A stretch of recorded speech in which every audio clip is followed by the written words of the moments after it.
18 अप्रैल 1912 America के New York में रात के 9:30 बजे घनघोर बारिश में करीब 40,000 लोग दिल थामे हुए किसी का इंतजार कर रहे थे। ये वो काली रात थी जब न्यूयॉर्क में दर्द का सैलाब आने वाला था। 3 दिन से ये लोग टकटकी लगाए एक जहाज का इंतजार कर रहे हैं जिसका नाम है कारपेथिया। कारपेथिया जहाज अपने साथ एक ऐसी दर्दनाक कहानी लेकर लौटा था जिसको सुनकर आज भी लोगों के दिल दहल जाते हैं। एक ऐसा जहाज जो कभी नहीं डूब सकता था, RMS टाइटैनिक, जिसने सैकड़ों लोगों की जिंदगियां समुद्र के हवाले कर दी। और कारपेथिया जहाज पर मौजूद हैं वो चुनिंदा लोग जिन्होंने टाइटैनिक के रौद्र रूप को अपनी आंखों से देखा था। ये इतिहास की वो दिल दहला देने वाली घटना थी जिसको कोई भी इंसान भुला नहीं सकता। ये घटना अपने पीछे कई रहस्यों को छोड़कर चली गई।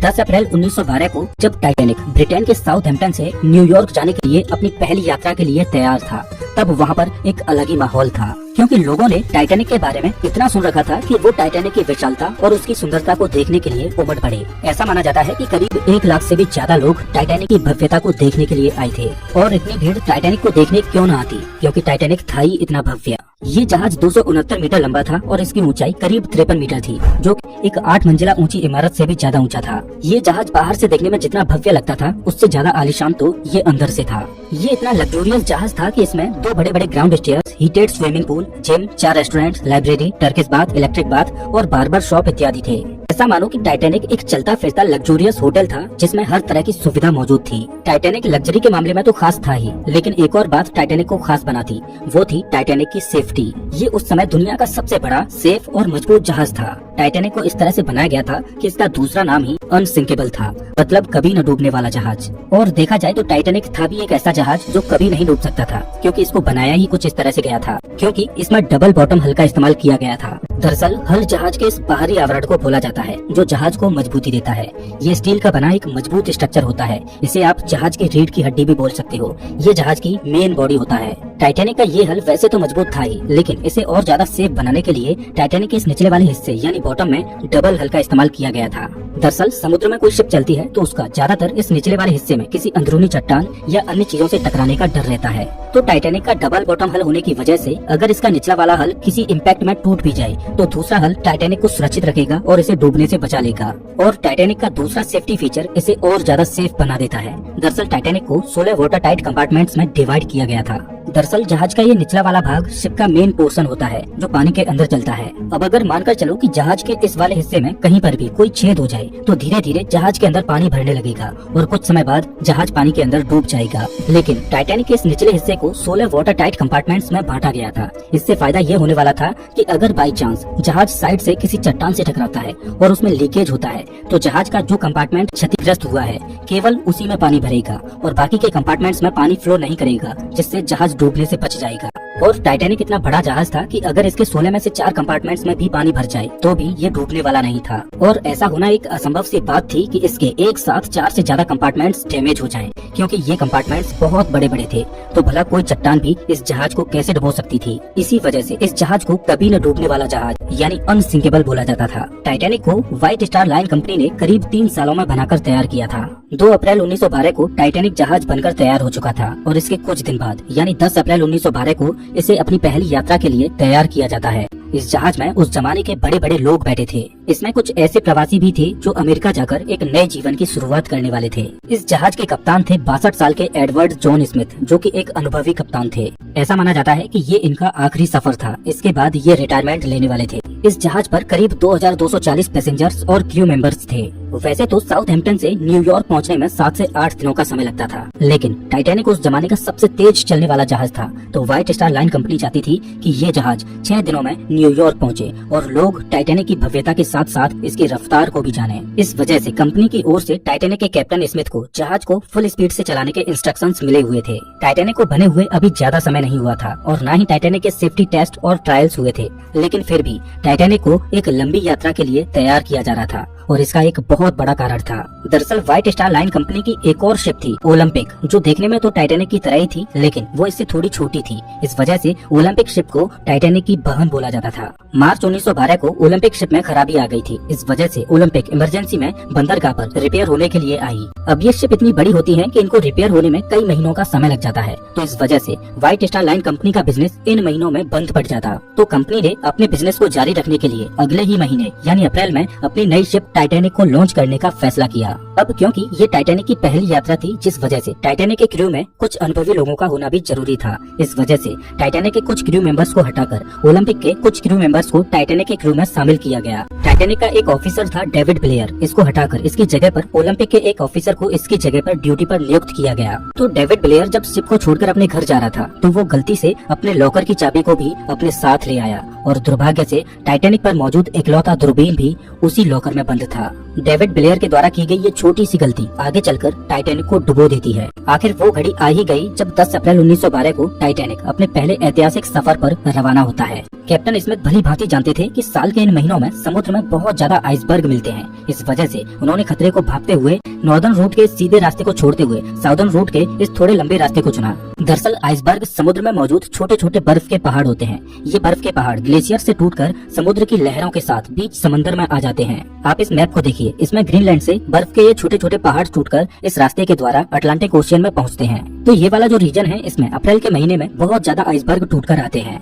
लेकिन अच्छी बात ये है कि इन आइसबर्ग को अटलांटिक ओशियन में पहुंचते पहुंचते करीब 2 साल लग जाते हैं और अटलांटिक ओशियन तक पहुंचते पहुंचते वो आइसबर्ग पिघलकर समुद्र के पानी में विलीन हो जाते हैं। जो आइसबर्ग बहुत ज्यादा बड़ा होता है वही अटलांटिक ओशियन के बीच में आ पाता है। तो कैप्टन स्मिथ ने आइसबर्ग के खतरे को टालने के लिए इस रास्ते के बजाय इससे थोड़े दूर के रास्ते को चुना, जहाँ पर आइसबर्ग मिलने के चांसेस बहुत कम हो। ये वो समय था जब जहाज में आइसबर्ग इत्यादि को देखने के लिए ज्यादा कोई खास टेक्नोलॉजी नहीं होती थी। इस वजह से जहाज के सामने थोड़ी ऊंचाई पर यहाँ पर एक क्रोज नेस्ट होता है, इसे लुकआउट पॉइंट भी बोला जाता है। इस क्रोज नेस्ट में हमेशा 1 से 2 लोग दूरबीन लेकर बैठे रहते हैं, जो दूर तक सामने देखते रहते हैं कि जहाज के सामने कोई अड़चन तो नहीं है जिससे जहाज टकरा जाए। और जब ये जहाज पानी में चलते तो ये सभी जहाज वायरलेस रेडियो के जरिए एक दूसरे को संदेश भेजते रहते कि कौन सी जगह पर क्या अड़चन है। जब टाइटैनिक आधे रास्ते पर पहुंच चुका था तब इसको कोरोनिया शिप से आइसबर्ग होने की पहली चेतावनी मिलती है। ये आइसबर्ग अभी टाइटैनिक से 1 दिन की दूरी पर था। टाइटैनिक पर सीनियर ऑफिसर जैक फिलिप्स इस वायरलेस रेडियो सिस्टम को ऑपरेट कर रहे थे और दूसरे जहाजों के साथ संपर्क में बने हुए थे। 14 अप्रैल को दोपहर में टाइटैनिक को आइसबर्ग के होने की दूसरी चेतावनी मिलती है।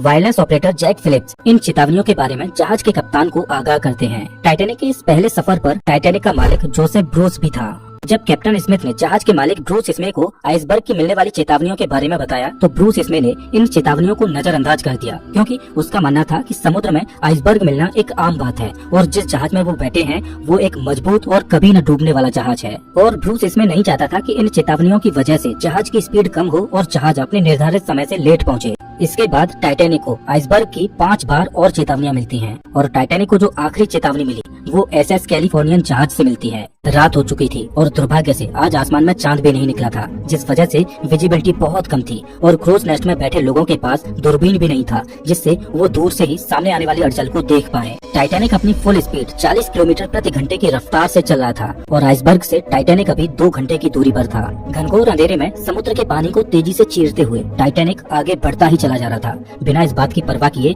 कि जिस रास्ते में अभी वो चल रहा है उसके सामने एक बहुत बड़ी बर्फ की चट्टान मौजूद है। रात के 11:30 बज चुके थे और अब टाइटैनिक आइसबर्ग से महज 6 किलोमीटर दूर था और जिस रफ्तार से टाइटैनिक चल रहा था उस रफ्तार से ये अगले 10 मिनटों में आइसबर्ग के पास पहुंचने वाला था। टाइटैनिक के क्रूज नेस्ट में 2 बहादुर लोग फ्रेडरिक फ्लीट और रेजिनाल्ड ली, ये दोनों कड़कड़ाती ठंडी और रात के काले अंधेरे में टकटकी लगाए जहाज के सामने आने वाली अड़चनों को देख रहे थे। इन दोनों के लिए परेशानी ये थी कि जहाँ पर ये बैठे थे उन्हें वहाँ पर ठंडी हवा का सामना करना पड़ रहा था, जिस वजह से इनकी आंखों से आंसू निकल आते। इनके पास कोई दूरबीन भी नहीं था जिस वजह से ये ज्यादा दूर की चीजों को देख भी नहीं पा रहे थे। कम रोशनी में आंखों से ज्यादा दूर मौजूद चीजों को देख पाना संभव नहीं था। रात के 11:39 पर क्रूज नेस्ट में बैठे फ्रेडरिक फ्लीट को दिखाई देता है कि सामने एक आइसबर्ग है। उसने बिना देर किए जल्दी से 3 बार घंटी को बजाया और तुरंत ब्रिज पर मौजूद ऑफिसर्स को फोन करता है और बताता है कि सामने आइसबर्ग है, जल्दी से जहाज को लेफ्ट साइड में मोड़ो। ब्रिज पर मौजूद फर्स्ट ऑफिसर विलियम ने जैसे ही इस चेतावनी को सुना उसने तुरंत एक्शन लेते हुए जहाज को रोकने के लिए फुल स्पीड में रिवर्स में इंजन को चालू कर दिया और जहाज को तेजी से लेफ्ट साइड में मोड़ने लगा। लेकिन अब बहुत देर हो चुकी थी। जहाज की रफ्तार इतनी ज्यादा थी कि इतने कम समय में रिवर्स इंजन चालू करने के बाद भी इसे रोका नहीं जा सकता था और जहाज इतना बड़ा था कि कम डिस्टेंस में एकदम इसको मोड़ा नहीं जा सकता था। काफी हद तक टाइटैनिक के रास्ते को मोड़ दिया गया, लेकिन फिर भी रात के 11:40 पर टाइटैनिक का आगे का राइट वाला हिस्सा बर्फ की चट्टान से टकरा जाता है। ये टकराव इतने जोर से हुआ कि जहाज पर मौजूद सभी यात्रियों को इसने हिलाकर रख दिया। दुर्भाग्य से टाइटैनिक का डबल बॉटम हल किसी काम नहीं आया, क्योंकि आइसबर्ग से ये इम्पैक्ट जहाज के साइड में हुआ था, जहां पर सिंगल लेयर ही लगी थी। जब कैप्टन स्मिथ ने नुकसान की जांच पड़ताल की और जहाज में हुए नुकसान को देखा तो पता चला कि जहाज के 6 कंपार्टमेंट्स डैमेज हो चुके हैं और उनमें तेजी से पानी भरता जा रहा है। ये देखकर कैप्टन स्मिथ शॉक हो जाते हैं, क्योंकि जहाज केवल 4 कंपार्टमेंट्स के भरने तक ही तैर सकता था, लेकिन 6 कंपार्टमेंट्स में पानी भरने का मतलब था कि जिस जहाज को अभी तक अनसिंकेबल बोला जा रहा था वो अब डूब जाएगा। टकराव को अब तक 20 मिनट गुजर चुके थे और रात के 12 बजे कैप्टन स्मिथ ने क्रू को डिस्ट्रेस सिग्नल भेजने के लिए कहा, ताकि आसपास मौजूद कोई जहाज उन्हें बचाने के लिए आ जाए। और वायरलेस ऑपरेटर जैक फिलिप्स लगातार डिस्ट्रेस सिग्नल भेजने में जुट गए, लेकिन दुर्भाग्यवश आसपास कोई भी जहाज ऐसा नहीं था जो टाइटैनिक द्वारा भेजे जा रहे डिस्ट्रेस सिग्नल्स को पकड़ पाए। 6 कंपार्टमेंट्स पानी से भर चुके थे और पानी अब डेक के ऊपर से बहने लगा। कैप्टन स्मिथ लाइफ बोट्स को समंदर में उतारने का आदेश देते हैं और सभी लाइफ बोट्स को बाहर निकाला जाने लगा। दुर्भाग्यवश उस समय टाइटैनिक पर केवल 20 ही लाइफ बोट्स मौजूद थीं और एक लाइफ बोट की क्षमता केवल 65 लोगों की ही थी। 20 लाइफ बोट्स के द्वारा केवल लगभग 1200 लोगों को ही बचाया जा सकता था और जहाज पर 2200 से ज्यादा लोग मौजूद थे। हड़बड़ी में शुरुआत में जो लाइफ बोट्स उतारी जा रही थीं, उनमें केवल 27 से 28 लोगों को ही भेजा जा रहा था और लाइफ बोट्स को केवल आधा ही भरा जा रहा था। प्रोटोकॉल ये था कि औरतों और बच्चों को पहले लाइफ बोट्स में भेजा जाएगा। जहाज पर अभी भी कुछ लोग ऐसे थे जो ये मान रहे थे कि ये जहाज कभी डूब ही नहीं सकता और वो एकदम रिलैक्स थे। इधर जैक फिलिप्स लगातार डिस्ट्रेस सिग्नल्स भेजे जा रहे थे और सौभाग्य से इनका डिस्ट्रेस सिग्नल पास में मौजूद एक जहाज कारपेथिया को मिलता है और 12:30 पर कारपेथिया जहाज से संदेश आता है कि वो टाइटैनिक पर मौजूद लोगों को बचाने आ रहे हैं। लेकिन बदकिस्मती ये थी कि कारपेथिया जहाज अभी भी टाइटैनिक से करीब 107 किलोमीटर दूर था और कारपेथिया अपनी फुल स्पीड पर भी चलता, तब भी कारपेथिया को टाइटैनिक तक पहुंचने में 4 घंटों का समय लगने वाला था। अब सवाल ये है कि क्या 4 घंटों तक टाइटैनिक सरवाइव कर पाएगा? जैसे जैसे टाइटैनिक के आगे के हिस्से में पानी भरता जा रहा था, वैसे वैसे जहाज आगे की ओर झुकता जा रहा था और पानी में धंसता चला जा रहा था। जब टाइटैनिक का टिल्ट बढ़ने लगा तो लोगों में अफरा तफरी मच गई। अब सबको समझ आ चुका था कि टाइटैनिक अब डूब जाएगा और सब लोग अपनी अपनी जान बचाने के लिए लाइफ बोट्स में चढ़ने के लिए अपनी अपनी जगह बनाने की कोशिश करने लगे। लाइफ बोट्स में फर्स्ट क्लास के लोगों को बचाने में ज्यादा प्रायोरिटी दी जा रही थी और 1:50 पर जब जहाज से आखिरी लाइफ बोट को उतारा गया, उसके बाद भी जहाज पर 1500 से ज्यादा लोग बचे थे। चारों ओर खौफ का माहौल था। जो लोग तैर सकते थे वो समुद्र के पानी में छलांग लगा रहे थे, लेकिन इस समय तो समुद्र भी बेरहमी दिखा रहा था। समुद्र का पानी -2 डिग्री सेल्सियस तक ठंडा था। इतने ठंडे पानी में कोई भी व्यक्ति ज्यादा से ज्यादा 15 से 30 मिनट तक ही जिंदा रह सकता था। कुछ लोगों ने तो मौत को स्वीकार कर लिया और वो मौत को गले लगाने के लिए तैयार थे। लेकिन इधर जहाज के क्रू मेंबर्स अभी भी मदद की आस में डिस्ट्रेस सिग्नल्स भेजे जा रहे थे। आसमान में फ्लेयर्स चला रहे थे ताकि आसपास मौजूद किसी जहाज का ध्यान उनकी ओर जाए और वो उनको बचा लें, लेकिन कोई भी जहाज उनको बचाने के लिए नहीं आता। टाइटैनिक में पानी के भरने की रफ्तार बढ़ती जा रही थी और टाइटैनिक बहुत तेजी से डूबने लगा। टाइटैनिक का आगे का भाग पूरी तरह से पानी के अंदर घुस चुका था और पिछला वाला हिस्सा पानी के ऊपर उठने लगा। अब जहाज के कप्तान स्मिथ ने अपने क्रू को भी बोल दिया कि अपनी अपनी जान बचाओ, लेकिन जैक फिलिप्स अभी भी अपनी जान की परवाह किए बगैर डिस्ट्रेस सिग्नल्स भेजने में जुटे हुए थे। जब तक जहाज पर इलेक्ट्रिसिटी थी, तब तक फिलिप्स उनकी मदद करने आ रही इकलौती शिप कारपेथिया से संपर्क बनाए हुए थे। कैप्टन स्मिथ ने अपने जहाज को ना छोड़ने का फैसला किया। जब जहाज का आगे का भाग पूरी तरह से पानी के अंदर घुस चुका था, तो शॉर्ट सर्किट की वजह से जहाज पर अंधेरा छा गया। अटलांटिक ओशियन लोगों की चीखों से गूंज रहा था। जहाज का पिछला भाग पूरी तरह से हवा में खड़ा था और दबाव इतना ज्यादा बढ़ गया कि टाइटैनिक 2 भागों में टूट गया और रात के 2:20 पर RMS टाइटैनिक देखते ही देखते अटलांटिक महासागर की गोद में समा गया। कभी न डूबने वाला जहाज महज 2 घंटे 40 मिनट में समुद्र की गहराई में चला गया। जो 1500 से ज्यादा लोग इस पर सवार थे, उनमें से कुछ इसके साथ डूब गए और कुछ को समुद्र के ठंडे पानी ने मार डाला। कैप्टन स्मिथ अंत तक अपने जहाज पर ही डटे रहे। टाइटैनिक के डूबने के करीब 2 घंटों के बाद अगले दिन की सुबह में कारपेथिया जहाज बचे हुए लोगों को रेस्क्यू करने के लिए पहुंचता है और केवल 706 लोग ही इस हादसे में जिंदा बचे थे। 3 दिनों के बाद 18 अप्रैल 1912 को रात के 9:30 बजे कारपेथिया न्यूयॉर्क में पहुंचा, जहां पर 40,000 लोग तेज बारिश में कारपेथिया का इंतजार कर रहे थे। इस हादसे के बाद कई ऐसे सवाल खड़े हुए जिनका जवाब आज भी लोग खोज रहे हैं, लेकिन जब इसकी इन्वेस्टिगेशन की गई तो एक चौंकाने वाली बात सामने आई। जब टाइटैनिक डूबा था, तब उस पर मौजूद हर एक व्यक्ति को बचाया जा सकता था। क्योंकि टाइटैनिक से महज 37 किलोमीटर दूर एक और जहाज मौजूद था जो समय पर आकर मदद कर सकता था। ये वही एसएस कैलिफोर्नियन जहाज था जिसने आखिरी बार टाइटैनिक को आइसबर्ग की चेतावनी भेजी थी। लेकिन ऐसी क्या वजह थी कि एसएस कैलिफोर्नियन जहाज टाइटैनिक की मदद करने के लिए नहीं गया, जबकि उन्हें होराइजन में आसमान न छोड़ी जाने वाली फ्लेयर्स भी दिखाई दे रही थी। तो इन्वेस्टिगेशन में पता चला कि समुद्र में आइसबर्ग के खतरों को देखते हुए कैलिफोर्नियन जहाज ने रात में आगे न बढ़ने का फैसला किया और उन्होंने रात में अपने वायरलेस रेडियो को भी बंद कर दिया था, जिससे उनको टाइटैनिक का कोई भी डिस्ट्रेस सिग्नल रिसीव ही नहीं हो पाया। जब एसएस कैलिफोर्नियन के क्रू ने टाइटैनिक से उड़ने वाले रॉकेट्स और फ्लेयर्स को देखा तो उन्होंने कैलिफोर्नियन के कप्तान स्टैनली लॉर्ड को इस बात की जानकारी भी दी। स्टैनली लॉर्ड ने अपने क्रू को मोर्स लैंप से टाइटैनिक को संकेत भेजने को कहा और एसएस कैलिफोर्नियन का क्रू मोर्स लैंप से टाइटैनिक को सिग्नल भेजता रहा। लेकिन शायद टाइटैनिक पर इतनी हड़बड़ी मची हुई थी कि किसी ने एसएस कैलिफोर्नियन से आ रहे मोर्स सिग्नल को नहीं देखा। दरअसल उस समय इस तरह की लैंप से डैशेज और डॉट्स के द्वारा एक दूसरे जहाज से संपर्क करने के लिए मोर्स कोड का इस्तेमाल किया जाता था। आज कैलिफोर्नियन जहाज का रेडियो ऑन होता तो शायद उस दुर्घटना में इतनी जानें ना जाती। टाइटैनिक के इस हादसे को हुए साल दर साल गुजरती जा रही थी, लेकिन एक सवाल जो लोगों को परेशान किए जा रहा था कि आखिर वो जहाज जिसे कभी न डूबने वाला जहाज बोला जाता था वो कैसे डूब गया। इस सवाल का जवाब तभी मिल सकता था जब टाइटैनिक जहाज का मलबा मिले।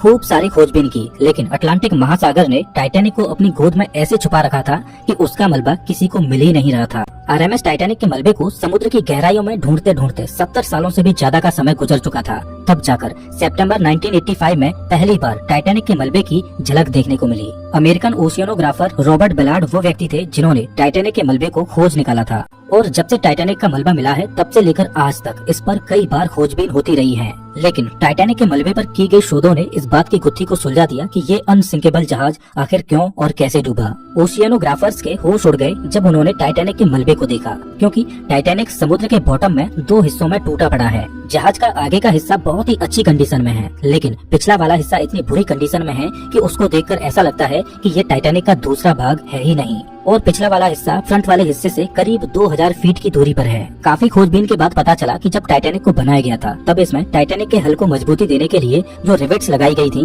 वो स्टील की नहीं बल्कि कास्ट आयरन की थी। यहाँ पर कंपनी ने जहाज को बनाते हुए कॉस्ट कटिंग करने की कोशिश की। अब चूंकि कास्ट आयरन स्टील से नरम होता है, इस वजह से जिस जगह पर आइसबर्ग टाइटैनिक की बॉडी से टकराया उस जगह के रिवेट्स प्रेशर पड़ने की वजह से खुल गए और आपस में जुड़ी प्लेट्स अपनी जगह से खिसक गयी, जहाँ से पानी को अंदर घुसने का रास्ता मिल गया। आज टाइटैनिक का मलबा समुद्र की गहराई में वातावरण से लड़ाई लड़ते हुए अपने अस्तित्व को खोता जा रहा है और ऐसा माना जाता है कि आने वाले कुछ सालों में समुद्र से टाइटैनिक के ये निशान भी गायब हो जाएंगे। टाइटैनिक की ये घटना सच में एक दिल दहला देने वाली घटना थी।